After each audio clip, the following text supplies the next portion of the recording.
ఆశీర్వాదాలన్నీ నావే అంగీకరించాడు. తన ప్రియనియందు తన కృపామహిమకు కీర్తి కలుగునట్లు యేసుక్రీస్తు ద్వారా తనకు కుమారులుగా స్వీకరించుటకై. ఎఫెసీ 1:4-6.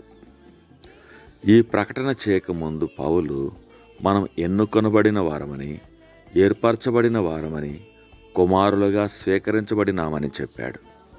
ఇంకా ఆయన ఈ విషయాల గురించి చెబుతూ మనం విమోచించబడిన వారమని, క్షమించబడిన వారమని, ఐశ్వర్యము గల వారమని, ఇంకా అనేక ఆశీర్వాదాలు పొందుకునే వారమని చెప్పాడు.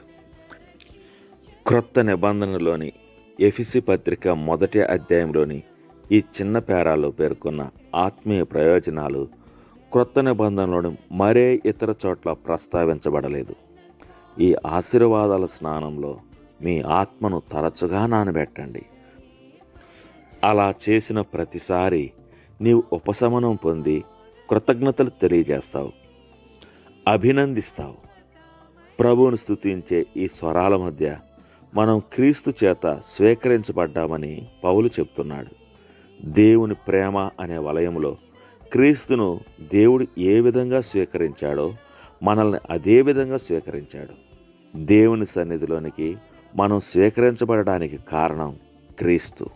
ఇది సాధ్యం కావడానికి ఆయన ఎంతో గొప్ప పని చేశాడు. చాలామంది క్రైస్తవులు వారు దేవుని చేత అంగీకరించబడ్డారు అనే విషయంలో వివిధ రకాల ఆలోచనలతో సతమతమవుతుంటారు.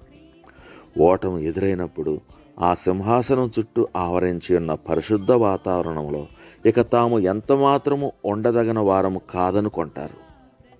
సరైన ప్రార్థనా జీవితాలు కలిగి లేకపోతే అప్పటికి ఆయన మనల్ని కోరుతున్నాడా అని ఆశ్చర్యపోతుంటారు. వారి సొంత భయాలు ఆయన సింహాసనం వద్దకు రాకుండా అడ్డుకుంటున్నాయి. తాము తిరిగి సింహాసనం వద్దకు రావాలంటే ఏదో ఒక మంచి పని చేయాల్సిందే అని వారి ప్రార్థన లేని జీవితాలు వారిని ఒప్పిస్తుంటాయి. ఆ ఆలోచనలు మన శత్రువు నుండి వచ్చేవి. ఇవి తండ్రి నుండి వచ్చే ఆలోచనలు కాదు. మనం ఏం చేసినా అవి మనల్ని దేవుని చేత మరింత అంగీకరించబడేలా చేయలేవు. మనం ఏం చేసినా మన ప్రయత్నాలు మనల్ని దేవుని చేత అంగీకరించబడేలా చేయవు.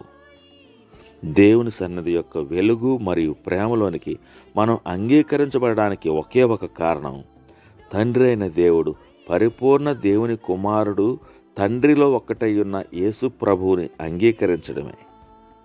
మనం క్రీస్తును మన సొంత రక్షకునిగా అంగీకరించినప్పుడు తన ప్రియకుమారుడు నీతితో దేవుడు మనల్ని చుట్టాడు. క్రీస్తు యొక్క పరిశుద్ధమైన పాపము లేని వస్త్రాలు ఆయన మనకు తొడుగుతాడు. మనం క్రీస్తునే వస్త్రంగా ధరిస్తాం. దేవుడు క్రీస్తును చూచినప్పుడు ఆయనను అంగీకరిస్తాడు. మనం క్రీస్తులో ఉన్నవారము గనుక మనము ఆయనతో పాటు అంగీకరించబడ్డాం. మనలో ఉన్న ఏది లేక మనం చేసే ఏ పని మనల్ని అంగీకరించటంలో ఎటువంటి పాత్ర పోషించదు. తన సొంత ప్రజలుగా క్రీస్తు మనల్ని తండ్రికి పరిచయం చేయడం మాత్రమే కాకుండా ఆయన మనకు తన వస్త్రాలు చుట్టి మనం దేవుని సన్నిధిలో చక్కగా కనబడులాగున, స్వాగతింపబడేలాగున, అంగీకరించబడేలాగున తగిన వారముగా, అర్హులముగా చేస్తాడు. తరచుగా రండి, ఎక్కువసేపు ఉండండి, విశ్రాంతి తీసుకోండి, విహరించండి, సేదతీరండి. ఆయన అనుగ్రహించిన ప్రతి ఆశీర్వాదాన్ని ఆస్వాదించండి. తండ్రి, నీ కుమారుడైన క్రీస్తును నాకు ధరింపజేసినందుకు వందనాలు. నీ ప్రియకుమారుడి ద్వారా నన్ను నీ వాడిగా చేసుకున్నందుకు నీ నామమును సన్నతించుచున్నాను. నేను నీ వాడిని.